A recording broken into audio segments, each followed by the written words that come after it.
Assalamualaikum warahmatullahi wabarakatuh. Nama saya Riyadi Ramdhani Sujarmono, absen 30 dari kelas 11 IPS 1. Di sini kami akan menjelaskan tentang tokoh pemburu Islam Turki yakni Sultan Mahmud II periode 1785 sampai 1839 Masehi. Pelopor pembaruan di kerajaan Turki Utsmani abad ke-19 sama dengan di Mesir yaitu raja.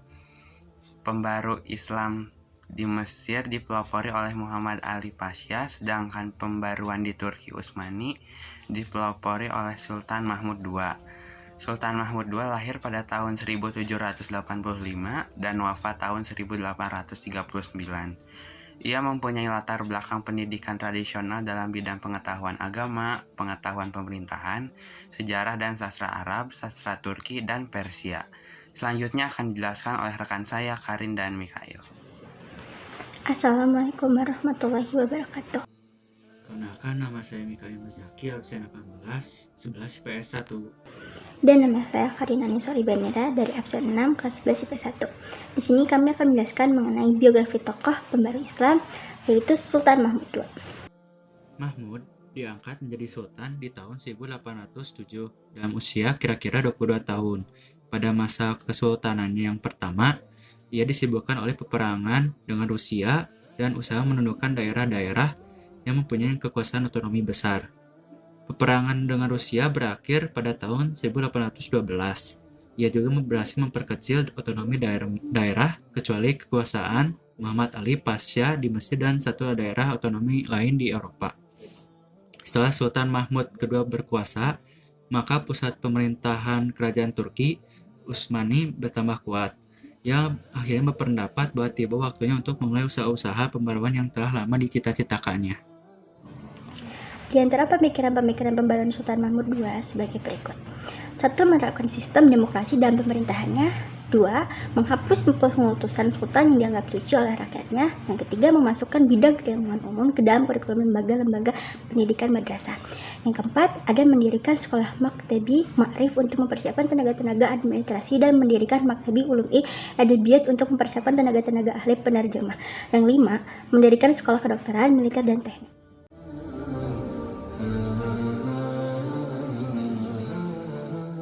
Assalamualaikum warahmatullahi wabarakatuh. Perkenalkan, nama saya Sofyan Bor dari 91 absen 31.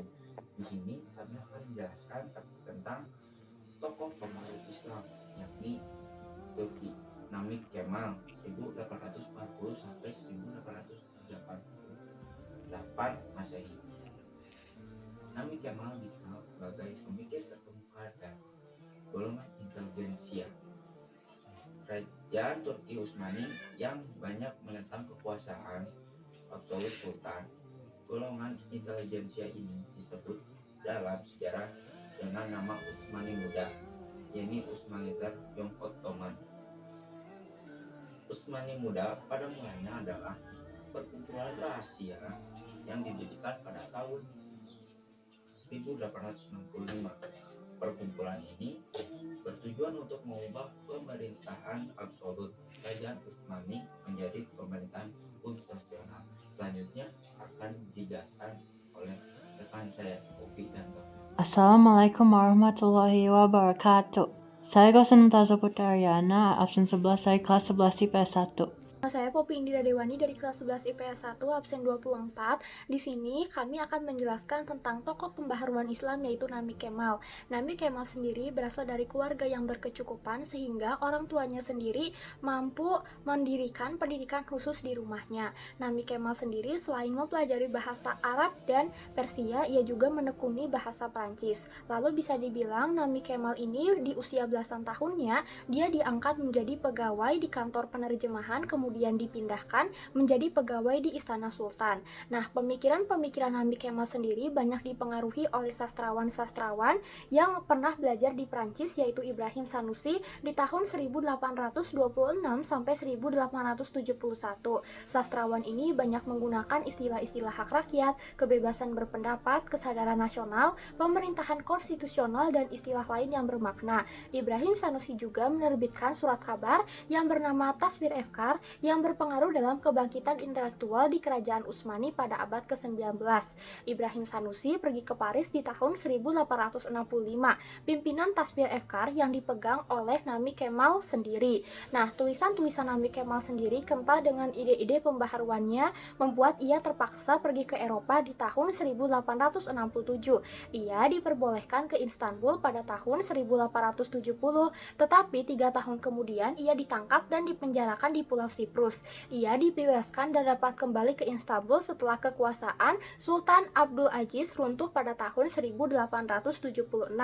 Nami Kemal sendiri memiliki jiwa Islam yang baik. Ia tidak menerima ide-ide yang datang dari Barat dengan ada apanya, tetapi bisa dibilang dia memodifikasi secara selektif sehingga sesuai dengan ajaran-ajaran Islam. Namik mengkritik ide-ide Barat yang belum tentu sesuai dengan kebutuhan masyarakat Timur.